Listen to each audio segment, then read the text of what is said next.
మన జీవితంలో జరిగినటువంటి మేలులను మనం మర్చిపోకూడదు అని, వాటిని మనము జ్ఞాపకం చేసుకుంటూ దేవుని నామాన్ని ఘనపరచాలని, స్తుతించాలని, దేవుని ఆరాధించాలని దావీదు కీర్తనకారుడు చెప్తూ వచ్చాడు.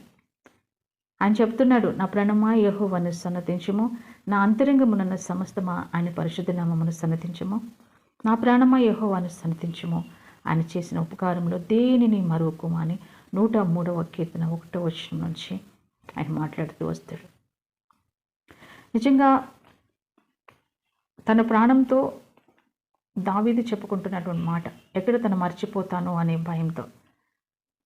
నిజంగా మన జీవితంలో కూడా జరిగినటువంటి మేలులను మనము సాక్ష్యంగా చెప్పగలిగితే, వాటిని పంచుకోగలిగితే, ప్రజల ఎదుట వాటిని షేర్ చేయగలిగితే ఎవరో ఒకరికి అది ఉపయోగపడుతుంది. మనం చెప్పే ఒక మాట ఎవరికైనా ఉపయోగపడుతుంది, ఎవరికైనా అది రీచ్ అవుతుంది, ఎవరికైనా అది బలాన్ని ఇస్తుంది, ఎవరినైనా అది మారుస్తూ ఉంది, ఎవరికైనా అది ఒక ఓదార్పునిస్తుంది. అది నా నమ్మకం.